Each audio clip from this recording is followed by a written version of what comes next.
today's review of 2023 of Sistera Foundation. Hope you're all doing good.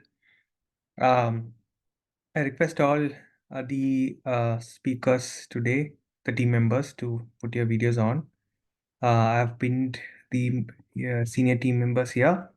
So, to all the audience who have joined us to hear out about our story of 2023, a very, very big thank you from all of us.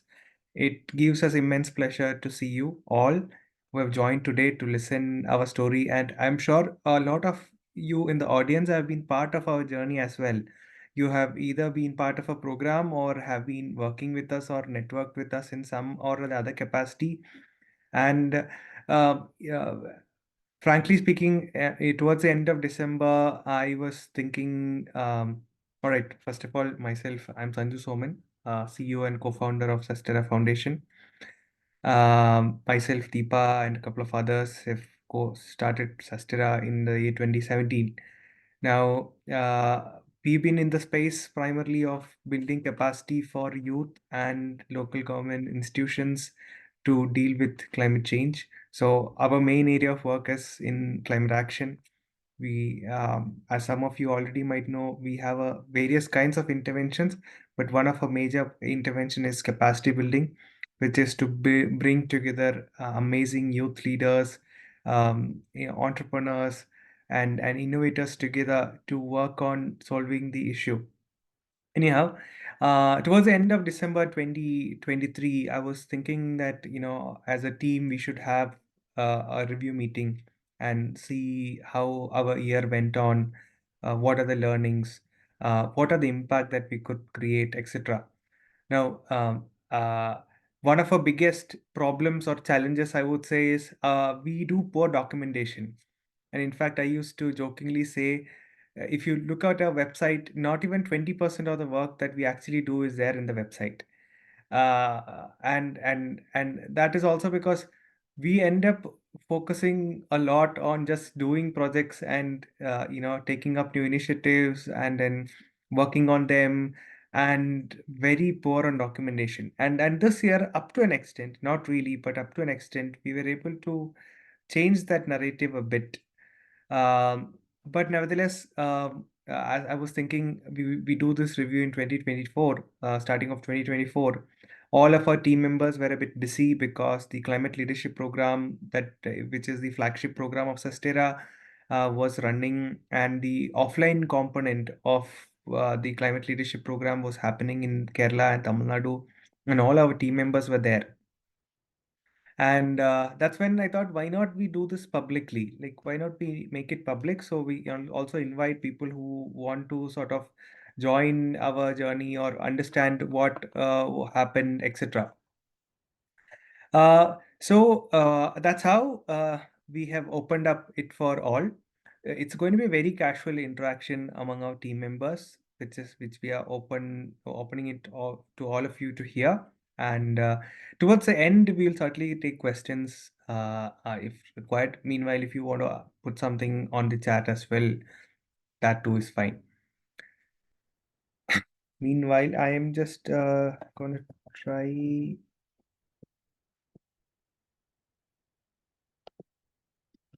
to record and also um,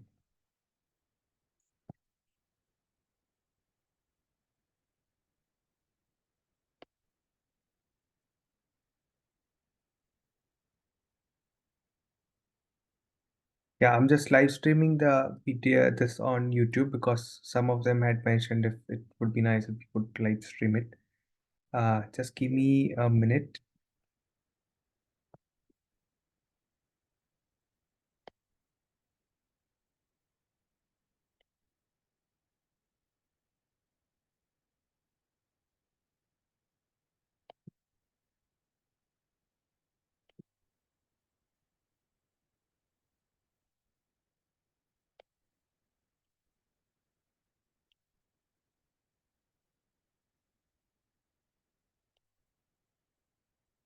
Okay, this meeting has been live streamed on YouTube now. Um, yeah,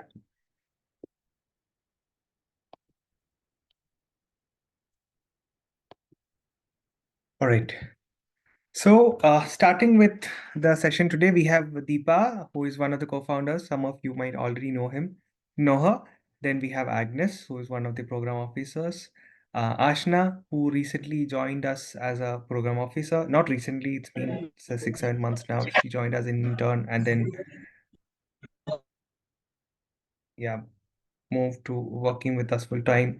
Sharath, who is one of our first participants from the first climate leadership program and now a project coordinator, and also Sauparna, who is a project coordinator, who is one of the first team members, official team members who had applied and joined us and hasn't left us until now. So happy to see you all here, and then so happy to for this being happening as well. The year 2023 was quite crucial for Sustera and its partners, and the kind of impact we could create is what I feel. I remember the I was checking the first message in our first message from start of 2023, and it was that of a internship call for the Marine Litter campaign. So the Marine Litter project is one of the biggest projects that Sustera has led this year, which have had a very large impact, especially in terms of the number of volunteers we could mobilize in Trivandrum and across Kerala in creating awareness, collaborating with multiple organizations and agencies, and and it was hell of a journey. I'm sure Ashna and Deepa will be able to tell more about it. But to Deepa Chechi, I mean, you have been behind this. I mean, I know sleepless nights, running behind, being in government offices, being in the corporation again and again and again, meeting people, bringing in volunteers, going and taking sessions in colleges, and a lot more. I mean, a lot of things happened. I'm sure it has changed your life as well in 2023 because so many things happened around the Justice campaign. And next week, I assume you're going to Rajasthan to present some of these insight at one of the largest conference as well. And I also remember you being invited to meet the German Minister for Environment in Chennai, which came as surprise. But yes, Deepa got the chance to meet the Minister for Environment in of the German government, whom she met for a dinner based on an invite. So Deepa, over to you. Tell us how your 2023 was with Sustera and the impact of the. Tell us more about the Marine Litter campaign. Yeah, so thanks, Sanju, and hello all. Happy to see my team here. We rarely get to see all together, so this is quite a start to the year. And I see that the audience is also majorly of all people I have grown to, see and admire over the years. Most of you are CLP participants, so happy again. I hope the next time we have this kind of very informal fireside chat, you bring a lot of friends too, and also ask your family to sit with you. And yes, those who can, please switch on your cameras. Yeah, so the Sustera story is always interesting. We start with some ideas, some spark, and then get all over the place. That is always when I and Sanju are involved in some work. It is like we start with some vision, and then we are like, a rolling stone. But only thing is, we gather a lot of stuff along the way. Too much stuff, in fact, and we are happy that 2023 has been a milestone year for us. We have been, we have been quite successful in getting to do quite what do you say, different projects, not just the beach cleanup, but right across education, community engagement, awareness, and policy advocacy. But since I'm here to talk about the major Marine Litter camp that we started, let me stick to that. Yeah, those who could please mute yourselves. Okay, so this Sanju, do give me a timer if I'm, kind of ranting more. Yeah. So 2021, if you all remember, post July, when the post COVID doors were slowly opening, we still had a lot of volunteers. They were wanting to do some activity. And since climate action now has been our war cry, we thought let's do some fun activity. And in Trivandrum, being a coastal town, beach cleanup is something which we always stumble upon. And interestingly, there was not enough beach cleanups then. That is one point to ponder. There was not, but now beach cleanups are happening here and there all time. So 2021 July, we had a decision to conduct a cleanup to bring in more volunteers and then engage them in a small talk surrounding the urgency of scaling up climate action. So we collaborated and brought about different forums, NGOs working in Kerala, in Trivandrum, sorry, cyclists, runners, other civilian NGOs. And then we had a small cleanup planned with a little partaking of experiences. And then maybe Sanjay, if you could show some photo later, if possible, if that is possible now. So we had that climate action now huge banner, which was then and there made by the volunteers. Some artists drew it, and we had that. But during the cleanup, one interesting thing came is that the Shangumuga beach is one prime tourist spot in Trivandrum, and near to that there is a small coastal hamlet called Vettigad, which is also a major faith destination in South Kerala, in South India, Kerala. And after the cleanup, few women from there came up to me and said, we want to talk to you. And they said, you are cleaning up this with your team, but we have a real challenge of waste in our streets. Can you help us? Or would you just do this one-time cleanup and go? So this conversation was a starter. And after that, that set me thinking. And within a week, I initially went and visited these women. Some of them were vendors in Shangumugam. They had homes in Vettigad. And we had few more conversations of what sort of challenge they are having. Yes, they had a huge challenge of managing their wet and solid waste. Of all coastal towns are having that issue even now. But this was a start point of Sastara's engagement in coastal waste management, focus on marine litter. And when I met these women, and they said, yes, we have a challenge. And of course, we have a strong religious institution, the church helping us. We do have the health circle here. We have the counselor. But still, we still don't have a visible answer to our waste management woes. And from there, Sharath, who's here with you, one of the initial climate leaders, and another a person called Sam. He's a 4-time Ironman. We went and met a few people there. And one, again, the strength of network Sanju was telling.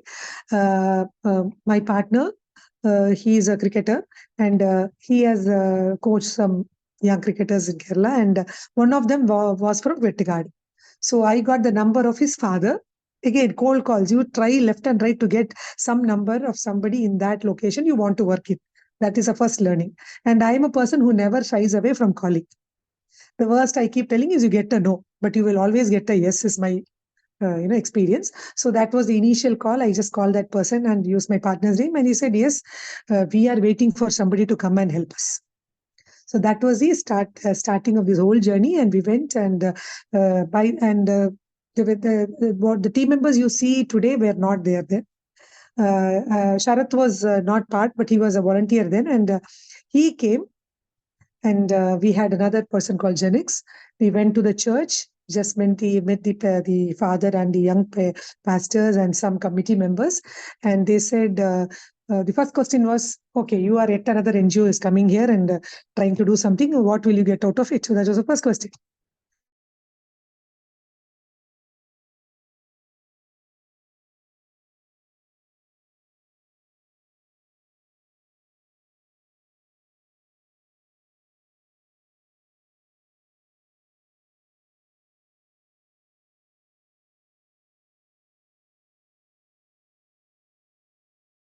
Then when we started actually engaging, we understood that waste management is not a single person or group's, addressal possibility. That is where we started to learn about waste management, and we understood, okay, the challenge is not just limited to Vettigad, it is all over Kerala, all over India, and maybe it's a global problem now. Often when we talk climate issues, waste management seems to pop up everywhere. So we spoke to the church, and then we understood that waste management as a circle. It is linear, still linear majorly, but we got to we went deep into the stakeholder study. We found that you have the administration who have policies, regulations, people through the health department, and we have the community involved with the challenges and their behavioral issues. Then we have the end-line takeaway agents. Then we have the advocacy groups. Then we have the different community forums, right from the church to the business vendors there, being a touristy spot, the visitors, educational institutions, name who. It was a microcosm that we had to engage with, and we drew a story map. And from there, we thought of how to engage with them, because we were nobody. There was no takeaway agent. There was no. We have Kerala has a Harita Karma Sena. That there is a system where we have a set of women, or we can't say women, people from across genders who come and engage in the takeaway of solid waste, ward to ward. And then what happens to that waste after that, still now there is no clear story. Somebody has to delve into that later. But of course, in Vettigard, we tried to join the dots. There was no working waste management agency there due to challenges. Of course, the system had tried that. That was the beauty. We understood that if we get to that grassroots level, everywhere that system has tried. Because of issues from the community or from the within the system or from other technical logistical perspectives, that is how it had failed. There was never a point where we found that now somebody had not pioneered some solution there. So that is what gave us hope. So we tried to revive it. And one way we wanted to be try to address it by engaging the community, especially the youth, with regular beach cleanups. The church also took part in it, and we had regular weekend cleanups. And after that, this started in August 15th was the first cleanup which I just mentioned. After that, from September 21 till almost March 22, we had regular cleanups in Vettigard, in between which in November they had a 10-day long faith festival there, which is an annual feature during which Deepa, more than 5 yeah, I just want to ask, how many cleanups were we able to do, and how many volunteers were yeah. we able to So mobilize the until now? point is, from the initial, we didn't have a number at all. Let me just finish with that. We were just looking at every month, maybe a 2 or 3 weekend cleanups. And after this November Faith Festival intervention, we did the green protocol work there. The corporation people saw us in action. So we had volunteers from colleges doing 3 times vetting of the waste generated by the vendors. We had reels done to engage with the audience. We were having waste points being highlighted, and we had youth from the community there, as well as from the urban spaces coming in and hand holding, so that we could. It was actually most people after that festival, they came up to me personally, those who I knew, said this was the first time that they saw minimal to no litter around the church after that festival. So after that, we got a call from the corporation, and of course we had GIZ, another development agency from Germany. They said, why don't we take this up as a major project? And for us, as Sanju said, this was a major, one of the most biggest project for us, because through that we could increase our team strength, bring more contributory people to the projects. And from there is when we charted this mega awareness campaign along with the Trivandrum Municipal Corporation, the Director of Environment and Climate Change, and community stakeholders.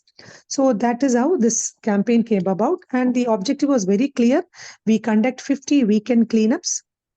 Most of the people would say, why would you want to clean a beach? You clean, people litter, vendor litter, again it's going to be the same story again and again. But for us, that was not the intention. We wanted to show that if we engage persistently, talk to the vendors, talk to at least some repeating tourists, and also engage with local community, there can be some sort of awareness done, some sort of behavioral addressing done, and some pilot done that can be replicated. A protocol can be created. So this 50 Okay. weekend cleanup came about with an intention of creating a protocol for hyperlocal cleanups, and doing assessment of how much waste is washed by the tides as well as littered by the public post and pre-monsoon, and finally getting an assessment, a judgment of how many from the community, both coastal and urban, would turn up if you start such a project. So Okay. this was the major All right. addressal we were looking into, and Yeah. right now, after 50 cleanups, it's been 11 tons of waste collected, more than 2,000 volunteers engaged with, and my personal team, right from Genix, then Shilpa, my team also has been evolving. Yeah. Right now, Ashna and Gokul are engaging in it. Yeah. Yeah. So moving from there, let's go to Ashna. Ashna is in fact, Ashna joined us as an intern at the start and then decided to stay with our team. I remember the first day meeting Ashna, she joined us for a cleanup and then um, post that, at that particular cleanup, we had a lot of tea that was left. Apparently because we didn't want to give tea in plastic cups, so we rented some of the stainless steel cups and then also brought in tea from one of the vendors outside, and there was a lot of tea left and we didn't really want to throw tea because it was milk tea and it was still hot and warm. So I remember us thinking of what can be done. We were at Valley, and then suddenly we thought, why not give it to the vendors there? Because it was provided by this bakery called MRA, or no, I think it was provided by Supreme. Supreme Bakers, and it was really good tea. And then we didn't want to throw it, and I remember Ashna, pouring the tea to another flask for the vendor to sell it again. Um, because it was hot, warm, and there's no problem at all. And just that we couldn't finish it, and we didn't want to throw it. So that's how I mean, the first day I remember Ashna joining us, and we had mentioned, see, this is how it's going to be. It's going to be a tough journey. It's not easy, and then that's how we invited her to the team. So Ashna, tell us a very unique experience. I mean, you have been part of all the last couple of cleanups, and then tell us a very unique experience, be it a challenge that you face. I know a lot of the times, especially in the last couple of months, rains and then not having volunteers sometimes, or the waste collection being late and all of that, and public response, etc. Tell us a very unique experience in less than 2 to 3 minutes that you faced. Yeah. Yeah, actually, after that tea experience, one of our main job is to, to give out the leftover tea and snacks to other local people around there. So we make sure that it doesn't go to waste. So that's one of the main ritual that we do every beach cleanup. Okay, then coming to major challenges, yeah, we have faced few challenges. Maybe it's due to rain, like in between a cleanup, it might be raining heavily. So we need to find a place where everybody could stand. There will be like 50 volunteers and we maybe sack full of waste. So it was pretty difficult, but the volunteers also actually very well cooperated with our team. Uh, yeah, and one of the challenges that we faced was like during one cleanup, we had a little miscommunication with the takeaway partner. They usually provide us with sacks and gloves. And so, like, I think 50 volunteers came for a cleanup, and we didn't have sacks and gloves to give for that cleanup. So, Sharat, Sorry, is it feeble for all or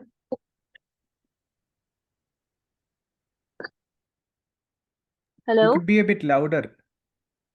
better Okay. now, Ashna? Yeah, continue. Okay, okay. Yeah.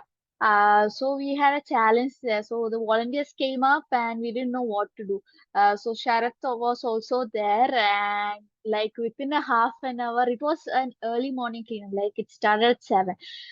So we went to nearby store or shop and we asked nearby neighbors in that beach for sacks and everything. And somehow we got a medical store that was like 2 to 3 kilometers away. We had the gloves, we somehow got the sacks and all started doing the cleanup. And it was a half an hour late, but anyway, we did it and the cleanup was a successful one. And one other thing is that the major part of this cleanup is the 10-minute pep talk that we give to the volunteers. Like that's where we create the actual impact. That's where we tell the volunteers why we are doing this A cleanup. bit louder. Okay, I think I will remove the earphones. I think it's problem with the earphone. 1 second.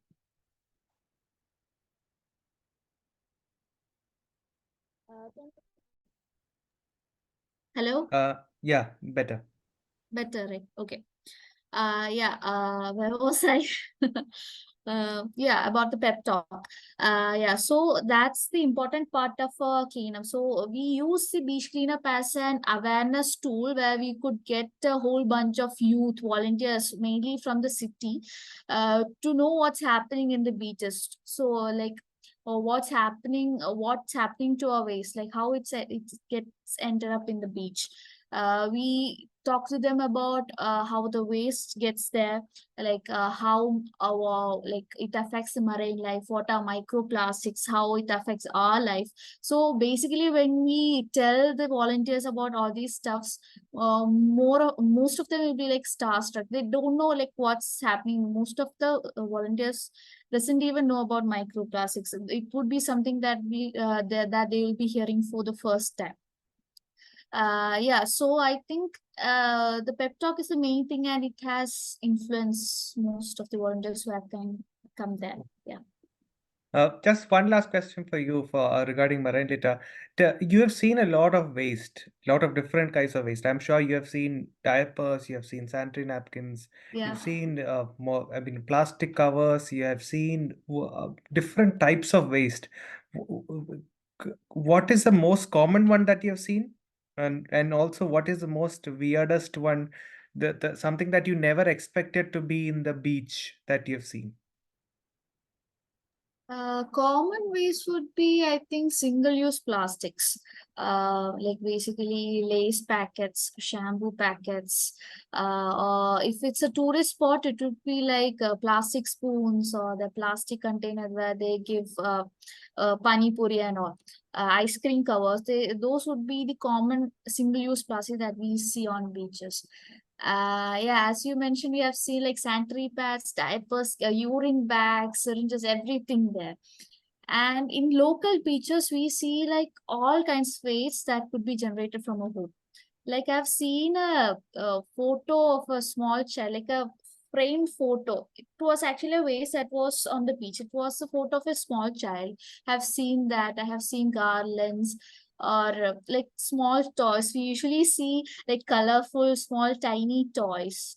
So those are things I think that have struck me really hard. Yeah. Okay.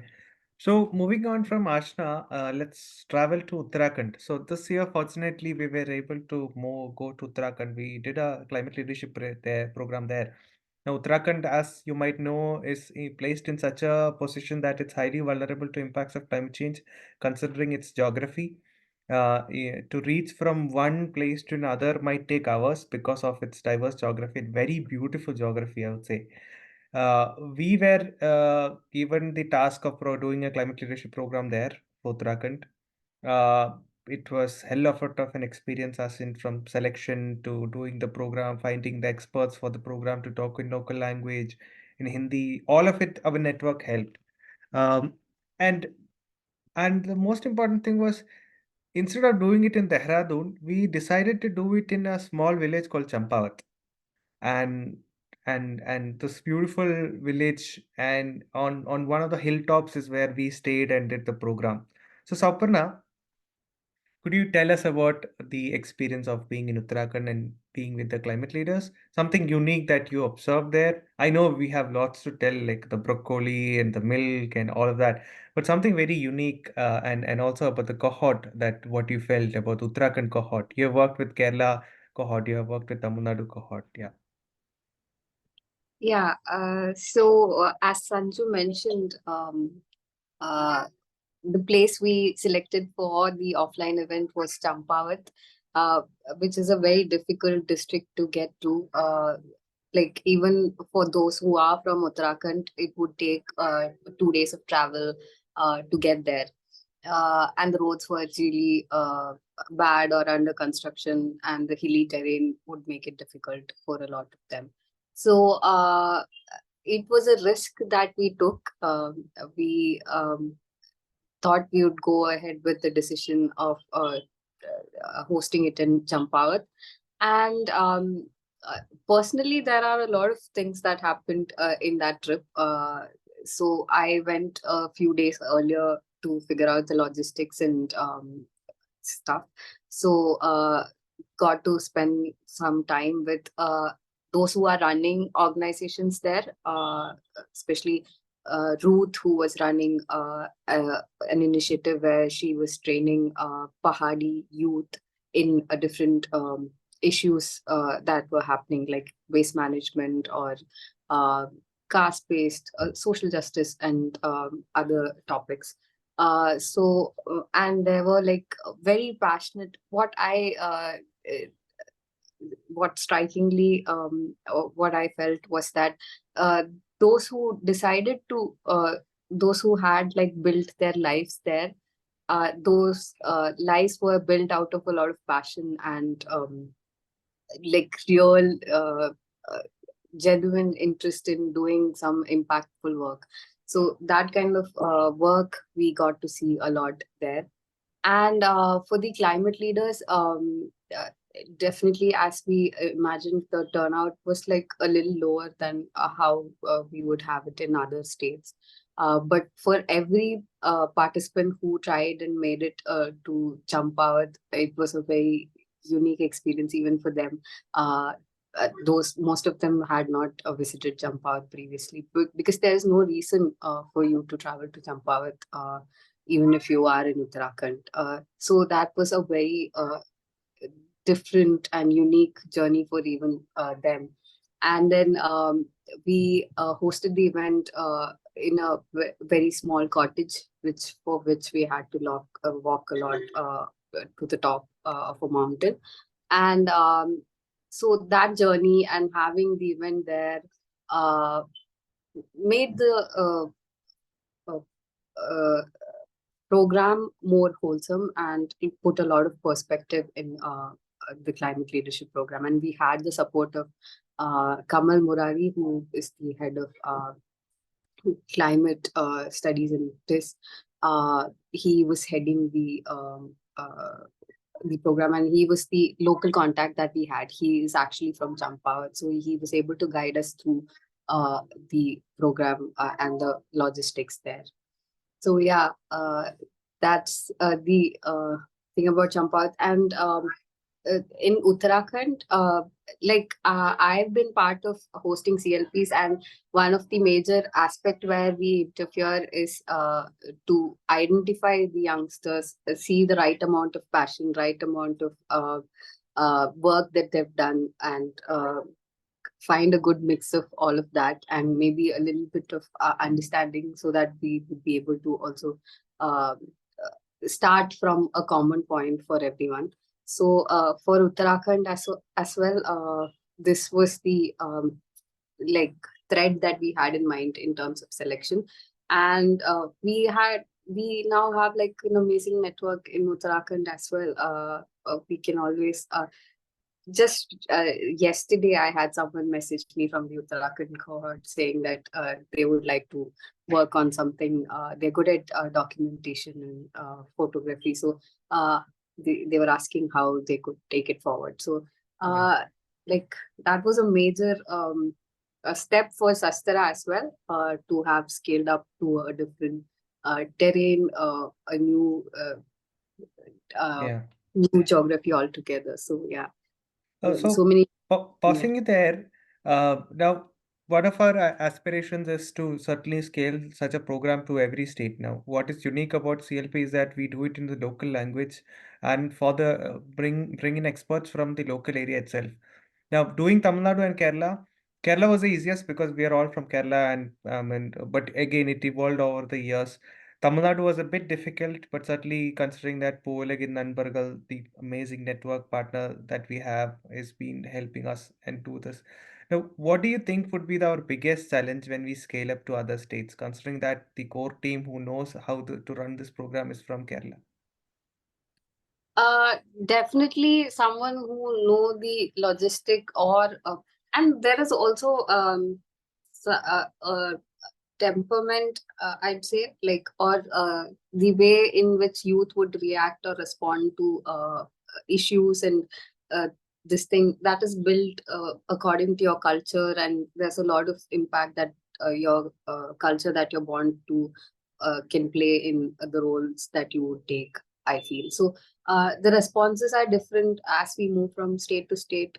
They differ a lot. The dynamics differ a lot. So even for Kerala, we have a different approach of hosting all of the Kerala participants.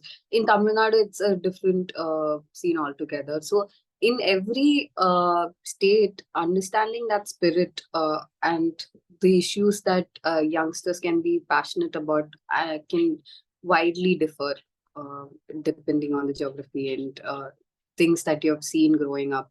So those things, understanding that those are the key in launching CLP in any state is what I feel. And having a local partner would help you get a sense and sensibility of what the state is going through altogether. Thank you, Saparna. Now, moving on from that to Agnes. This year has been quite interesting for the work Agnes is leading. She's leading some work related to the Genre Collective that we are building. So we have a project focused on restoration work, mitigation as well. We have some work, a major chunk of work related to disaster relief. So Agnes, tell us about the recent thing that happened after Chennai floods. Now, right after Chennai floods, initially everyone thought it's not a big deal. Chennai has been facing it every year now, and then there is not need for much support. But when we worked closely with our climate leaders, and then there was so much of requests coming from Tamil Nadu that there is relief required, and then there is support required, and one challenge that I saw that has occurred is that unlike the past, people have got used to news of floods, especially people who are not suffering.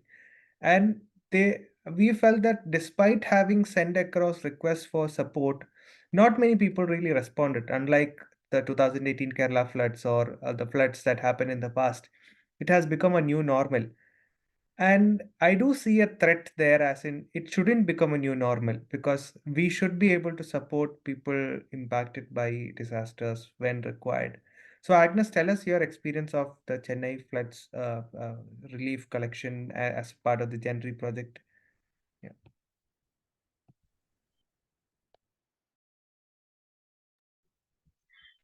Hi Sanju, can you hear me? Yeah. Okay. Um, yeah, myself Agnes. I'm working with the Sastira team from last 20 months. So I got introduced to CLP and Sastira through Climate Leadership Program 2022. And regarding the disaster management thing, what we are currently focusing with the project Genre. And this is actually mostly for me personally. The things like I personally feel like I become a hero in doing a disaster management thing, because it's if I'm staying as an individual here and I couldn't never been work with doing a hands-on support with disaster management things at Chennai. So I personally even now also I feel that strength and the motivation we as a team had done during that time. And we suddenly like during that time we our CLP Tamil Nadu was going on. So we got get to know about the grassroots workers through the climate leaders from the Tamil Nadu cohort. So one lady, her name is Bhuvana. They were associating with the Uravugal Trust, which is a social angle they are working mostly. But that was the right time. We got the right person to connect with the grassroots level. So she had plenty of contacts, and we through the conversations we developed a kind of a very good communication and so much reliable person. What I feel, that was my gut feeling during that time. And I'm very much be confident and very much so confident to take up this work that Sanju and other teammates had given me, even Sharath and Deepa Chechi also had given me that the person who I am in touch with, we can take up whatever the things we can do. That was the great, one of the greatest moment, and being as a team and the trust you all are given to me. So after that, we started a group with a local volunteers, and very quickly they were communicating with what all the things they needed, and I also able to communicate to them that listing out the things and prioritize the things. And I feel what doubly like we are as a Gentry team and Sastera team working here, and along with the Urabagal team also, like I feel so much like it was a sleepless night for me also, like for a couple of days. And because they were able to communicate with us in the night time only. So that's how, yeah. Then immediately we had given some money transfer to Urabagal Trust. But by that time, we were realized that money is very much speechless during that time, because the materials were not able to, they were not able to buy the things in the shops and kind of things. So that time, very much confidently, Sanju had put an idea that we can collect the things, and we have a like Sastera have already previously had done the similar kind of things, so we can take up that. So yeah, that we opened the collection center at our office, and Ashna and Google, our teammates, were take up the things, and Amjad also.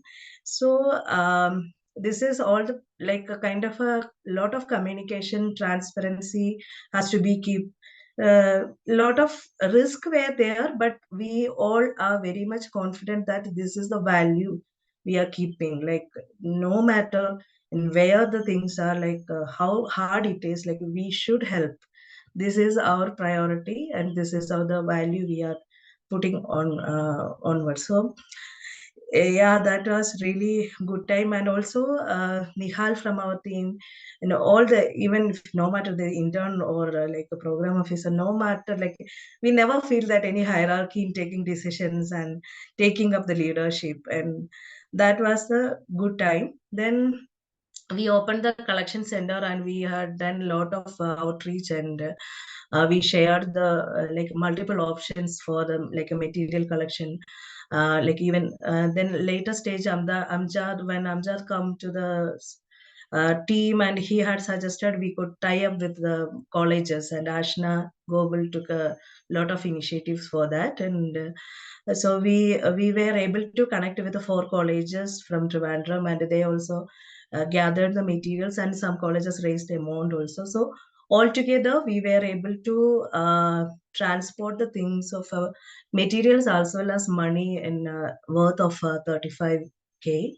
So that is kind of a very very much proud moment. And yeah, we know that this is not the time to become a proud, or like there is a paradox in that. But I would say, like as a team, as a small team, and working this kind of a situation, this much distance, and it helped us to be stern on the values what we are looking forward, and on the right time, right people, and taking a reliable communications and transparency. So yeah, that would be, I would say, the learning mostly.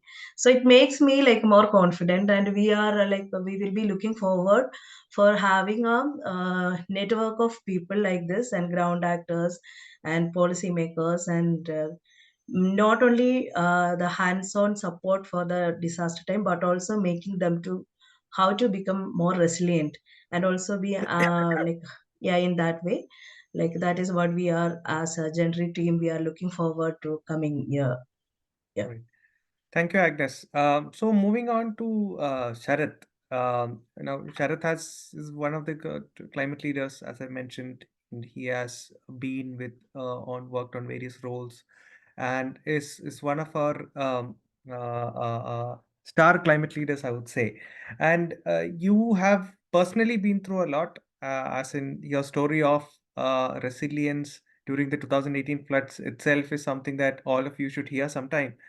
But despite all of that, you have been part of the Gentry project for, especially in 2023, you've been working on that. There are a lot of challenges that we faced, but yet there is a substantial impact that we could create as well.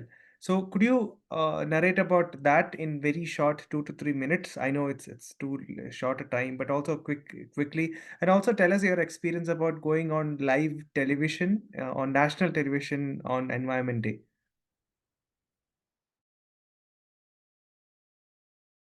You're on mute. We still can't hear you.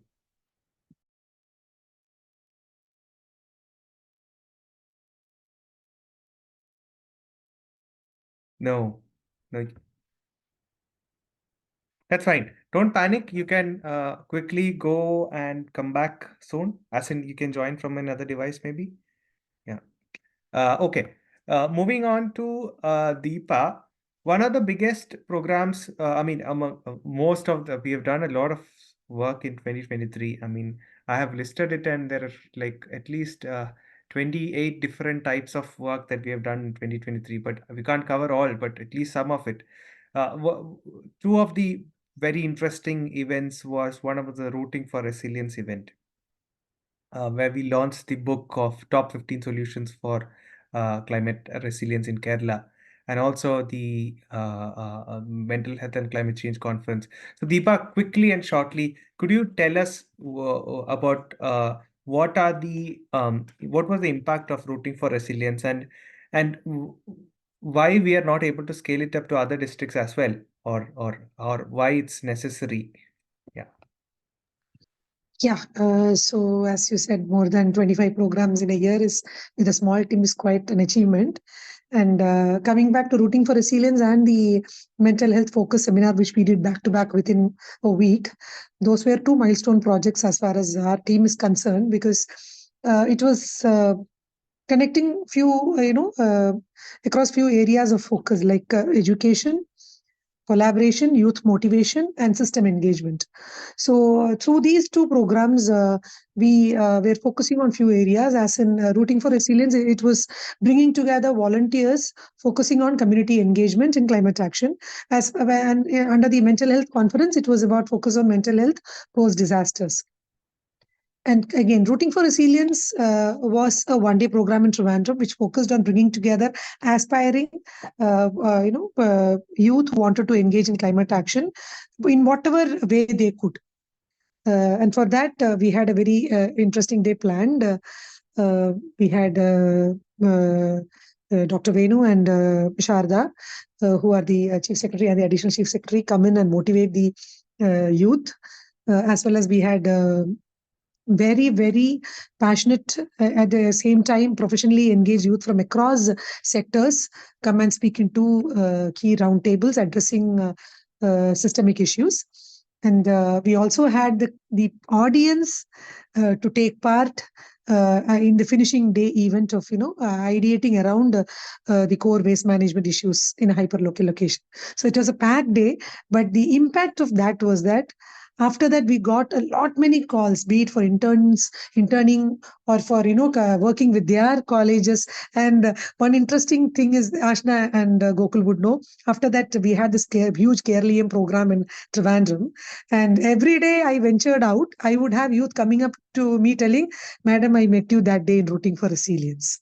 So, is there any other work going on like that? So, this is something which I carry close to my heart, because I, as a person, look at connecting youth education with the gender lens, and finally getting them to partake in community activities leading to climate action. So this is something which is very which makes me happy amongst all these bleak scenarios, when youth come up to me telling people identifying us working in the climate scene is a rarity. I mean, you would look at celebrities and go and talk to them, but when people come up to you and tell you are from Sastera, right? I mean, Ashna, anyone here would know that it's not just me. All of them would say, tell this similarly. Like they will come up and tell you are Sustira or Sastera, however they pronounce it. They will come, you are from Sustira, right? So what is happening now? So that is one key takeaway that I feel is, very important. That gives us hope. And likewise, in the after the mental health seminar, one key takeaway was that we were able to pilot and put across a very successful public-private collaboration. The roundtable saw the assistant collector, Dr. Abhilash, a scientist in the atmospheric sciences from CUSAT. We had grassroots activists and practitioners like Shama Prabha from the LGBTQIA forum. We had other, research and academia people coming and sharing experiences related to mental health post-disaster in one dais. So that was one key achievement where we saw that if it is an important addressal and if we do it in a very logical, rational way, definitely the system will work. We will have both public and private, people from both society and science come and address it. All want a solution here. Everyone knows that this is a pressing issue. Everyone wants to address it because, like it or not, nobody is immune from climate change issues. And the Kerala flood was a prime example of that. Nobody is spared. So everyone wants to talk, and we just need forums and facilitating agencies to make it happen. So Sastara, from Sastara, we are happy and grateful that we are able to create such facilitative programs. So both Rooting for Resilience and Mental Health Seminar, I would say, are such tweaking, forums and programs that bring in both youth into the space of volunteering and action, as well as create an example of public-private collaboration. Now, the challenge in scaling up this would be, majorly, one would be we need funds to have such programs conducted, which is the biggest truth. And then we need more, resources, as in team members. And when you go to other states, we'll need support in identifying resource persons. We would need collaborative support. We would need the hall, as in logistical, real-time logistical support. Just like Sampurna was talking for climate leadership program, the real-time challenges are more. From Sastara's perspective, over the 7 years, we have a lot of strength in terms of networking, in terms of organizational capacity, and the passion to drive through. But that doesn't alone help. We need a lot of support in terms of resources, be it fund and people or places. Yeah. Right. Moving on to Sharath. The same question. Audible now? Yes. Go ahead. Okay. So I would like to start with the same answer to the question. So it was like I got an opportunity to show my face on TV, and two climate experts were there. So Veena Marudur and Sajeev sir from KFRI. So I never knew that was a live show, and they invited. Deepa Chechi was supposed to go and on behalf of her event. And we were discussing about all those June 5 that Environment Day thing, and everybody was talking about how impactful human activities are, like that. So Anger asked me a simple question, seeing all these activities, working with the youth, working with the young generation, are you hopeful or hopeless about this generation? So that was a really striking question, and I replied with a simple experience which I had with few kids from the coastal community, coastal schools, which we were doing beach cleanups, planting drives, something like that. So we could see the enthusiasm in the kids who are happily participating that event without knowing the complex climate science or technical CO2 emission, blah blah, nothing. So they were involving into that activity as a day, at their habit or some daily life thing.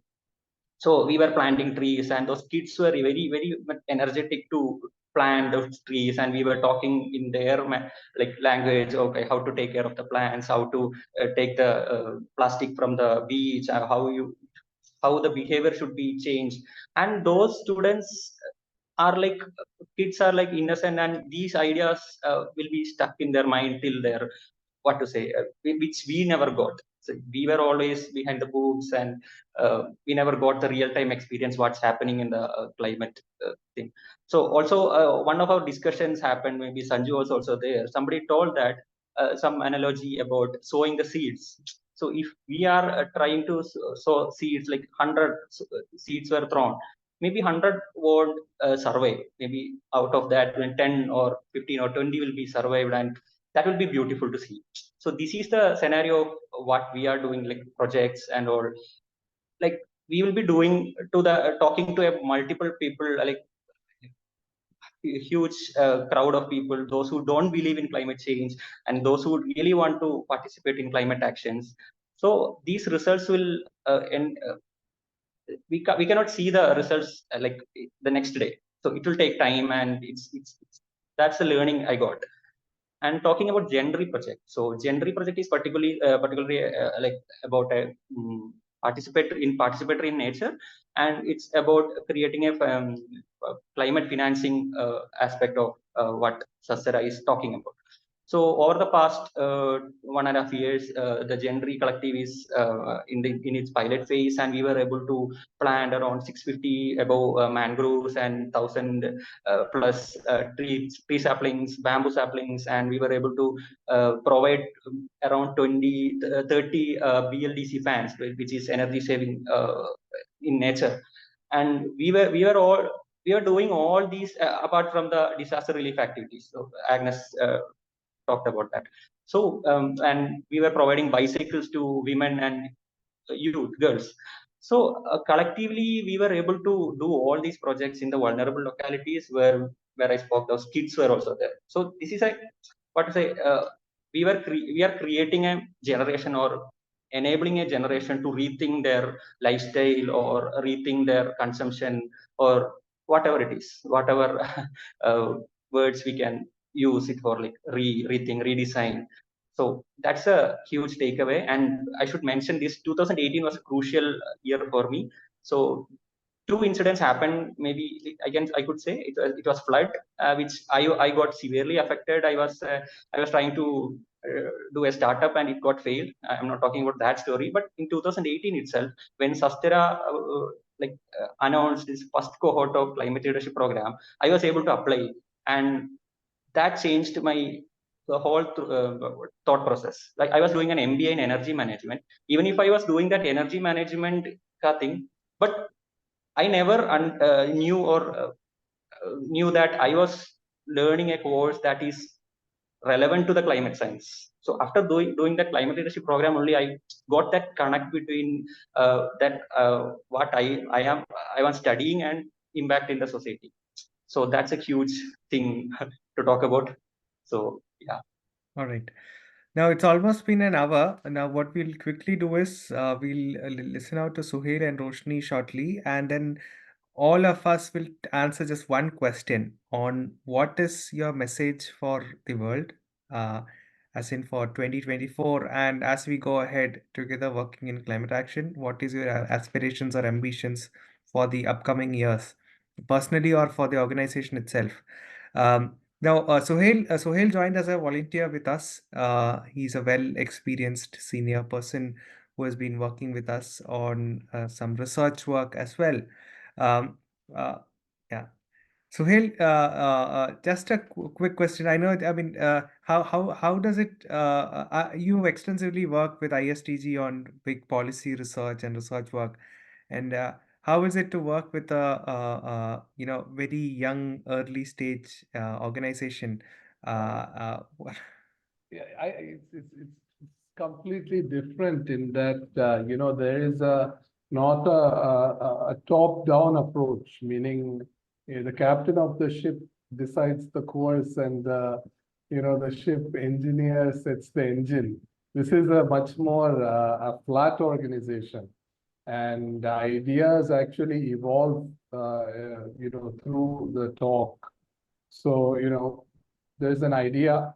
Sanju has the idea, then he talks to me, and then I give some input, and it evolves.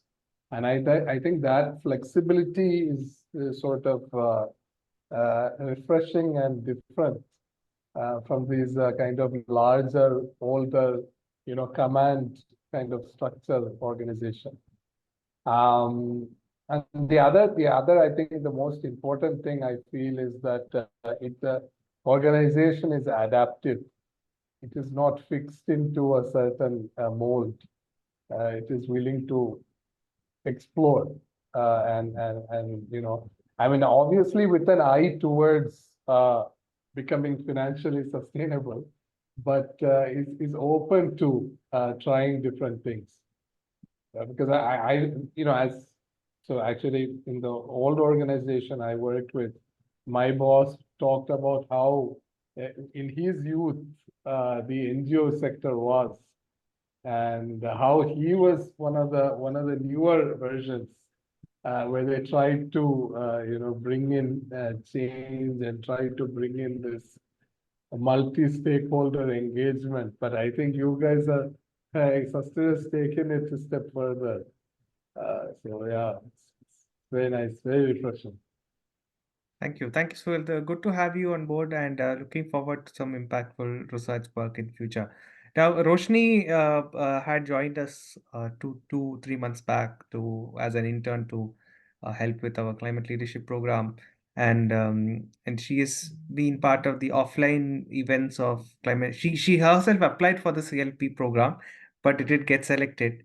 But thankfully, she was able to be. I mean, the lucky thing, Roshni, I think, is you were able to be part of both the programs now. You applied for just one, but you literally was part of all the sessions of Tamil Nadu, all the Kerala sessions, and both the offline events for both the states as well. How is your experience of the offline events go? Yeah, what is your outlook for a larger leadership network of these young champions?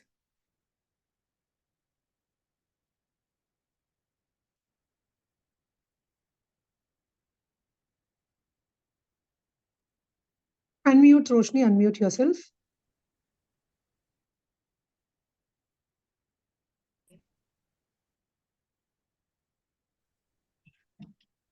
So I had a very great experience by being a part of both CLP program Kerala and Tamil Nadu.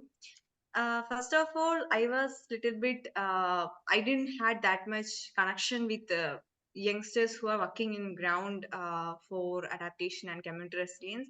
So I was feeling a little bit hopeless on that time. But after getting so much great minds, beautiful people into my network, I am feeling little hopeful to do a lot of things.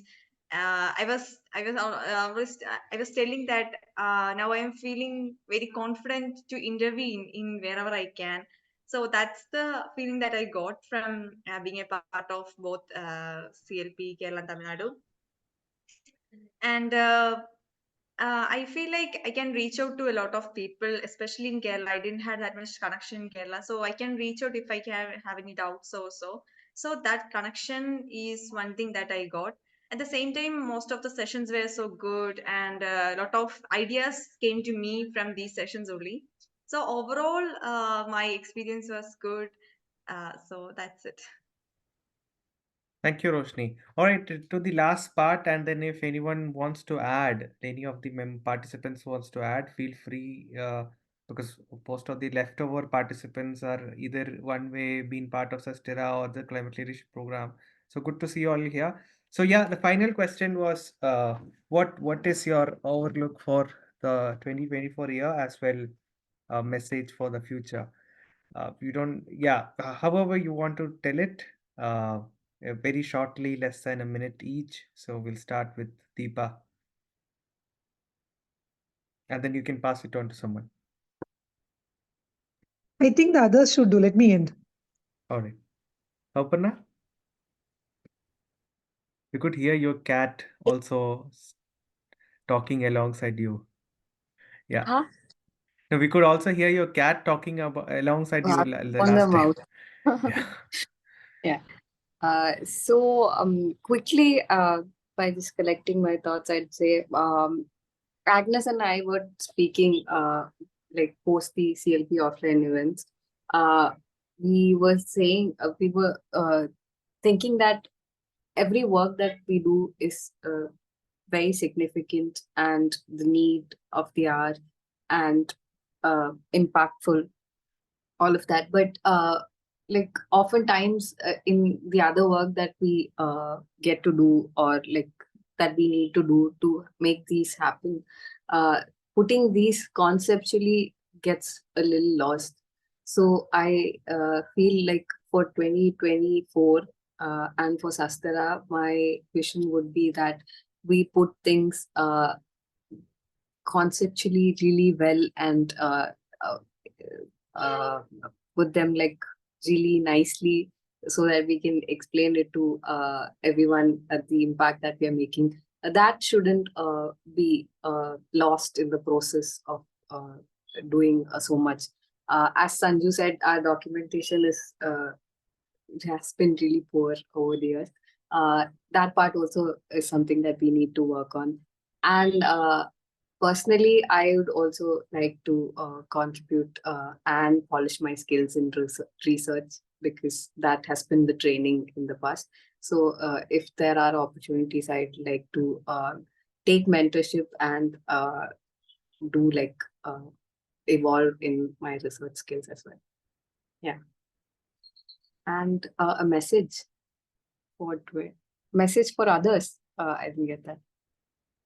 Yeah, I said message for youngsters out there looking for working in the sector or in general. Just adding to what Roshni said, there's no need to be hopeless. Like, there are so many people who are so passionate and who are looking to work, and there are people who apply every year, and maybe with when there are better applications, they are not selected, but they continuously come back and apply, and they take this opportunity, they network, and there is so much that you can do, and this anxiety is shared, and there are people who you can talk to and work with, and like create amazing work. So that would be the message there. Don't be hopeless. There's so much hope. And you can pass it on to someone. Yeah, Sharad? Yeah. So past few months, I have been closely working with some corporate entities and small businesses. In the coming years, everybody has a role in this climate action. It's not confined to any corporate CSR or some NGO or somebody else. So it's a collaborative effort. That's what we do in Gen3 too. So when we are selecting a project location, we'll be collaborating with the local government or that environmentalist there, or whoever it is, whoever like stakeholders. We find that's a success of Gen3, collaborative effort. So I would like to make more collaborations in the coming year, in bringing together the government agencies or other stakeholders, politicians or governance policymakers, and the youth, along with the youth and other NGOs, and collaboratively. So that's what I'll be looking forward for 2024, like this year. And the message is like everybody has a role in climate action. It's not a buzzword or anything. A small act can change the world. So that's it. So I'll pass on to Ashna. Hi.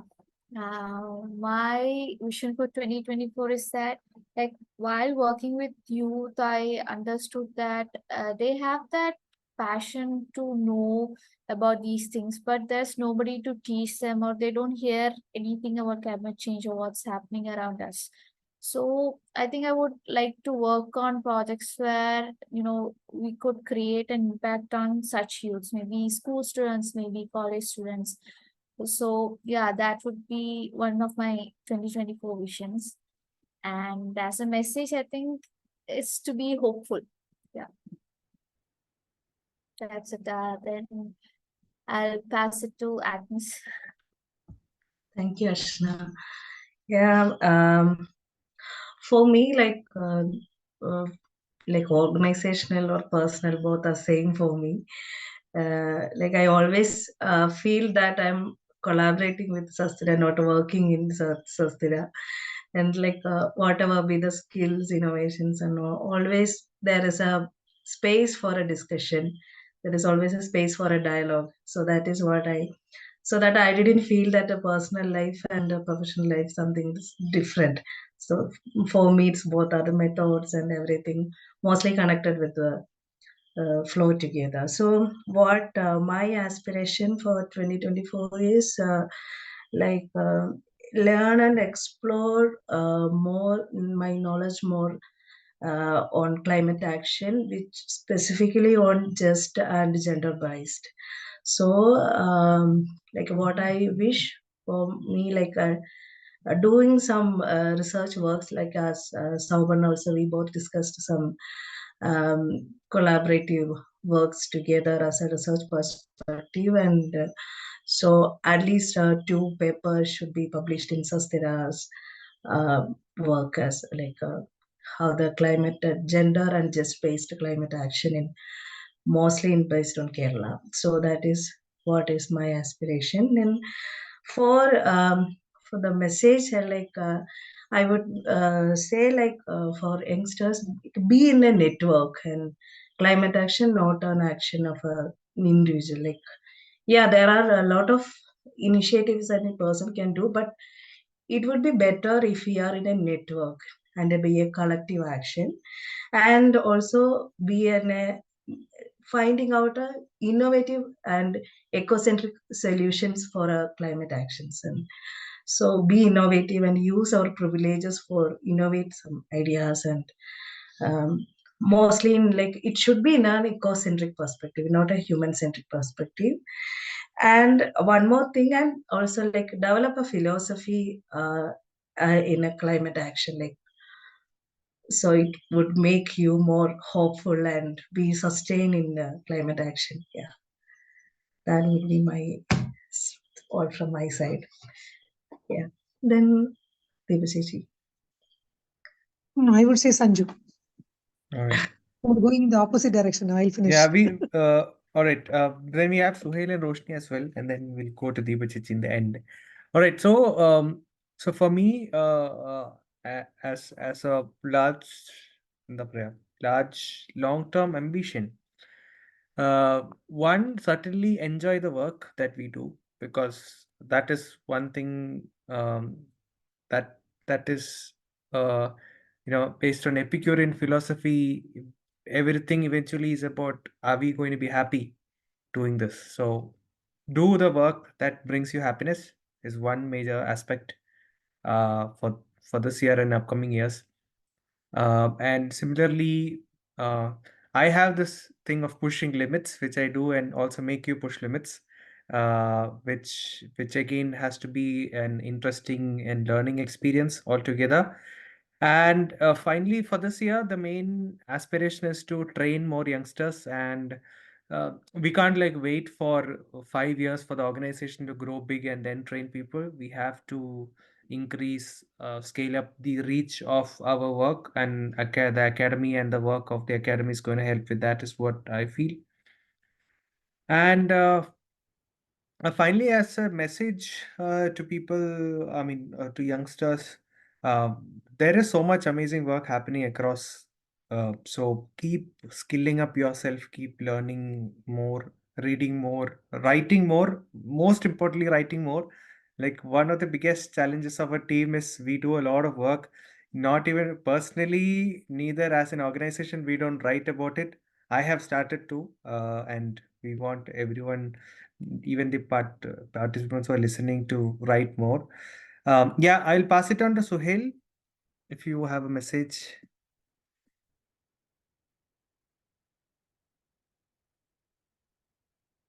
Hi.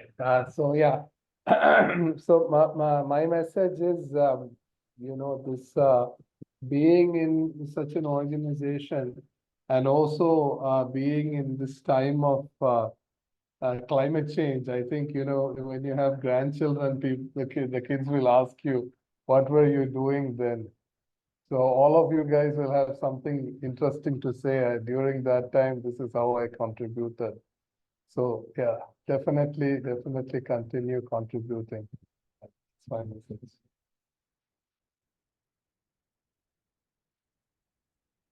Yeah, over to Roshni is not there. So Deepa. No, Roshni is not there. Okay. So it's me.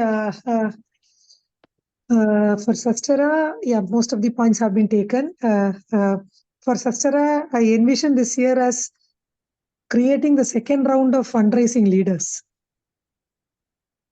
Though making more calls, bringing in the needed funds for projects. I hope some of the team are going to unearth certain rocks now. That is one vision I have for this year. And also, yes, focus on documentation, doing fewer, maybe not too few, but enough, but more impactful projects. Big focus on definitely youth involvement, system involvement, focusing again on gender and inclusivity. So that would be something, each project, if it would have this edge to it, that is something I would want to focus on. And personally, I'm yet to finish a degree in the work, in the space I'm working in. I keep starting courses, I never finish them. So this year I hope to finish at least one course, at least a teeny tiny one. That is one thing. And the message out there would be, everyone here, I would definitely want you all to speak more about this pressing issue in whichever way you can, in whatever way you can, in whichever space you get.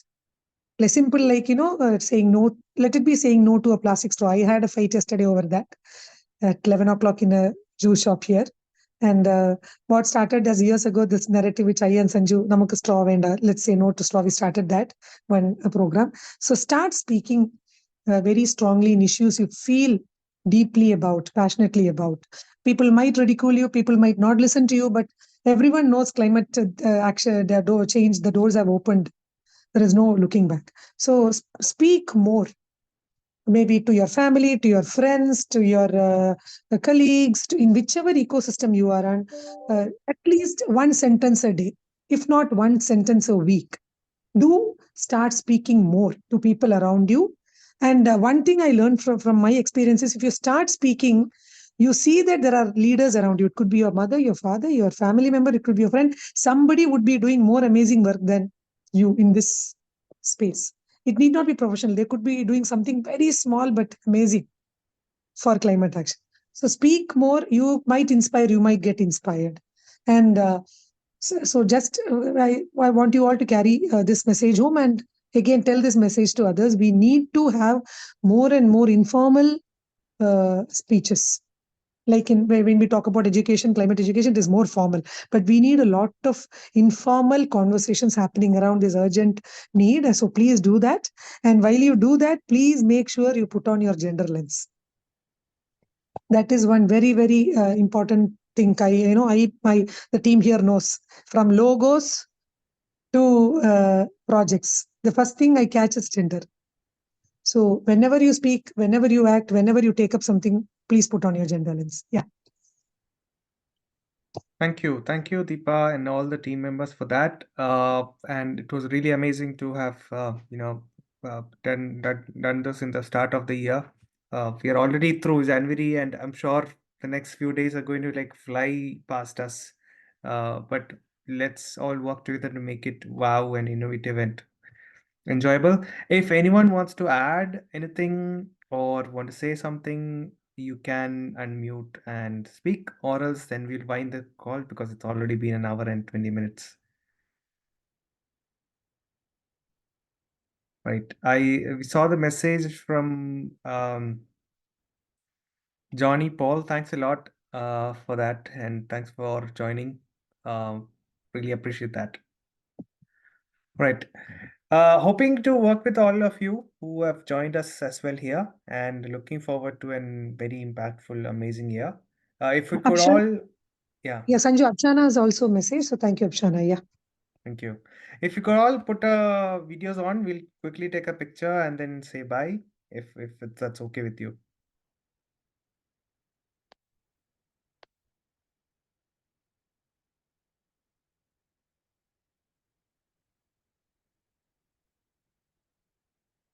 All right, I am assuming that is it. So we'll take a picture quickly. Ready, 1, 2, 3, go. All right, got it. Thank you all, and have a good night. And looking forward to see you all again.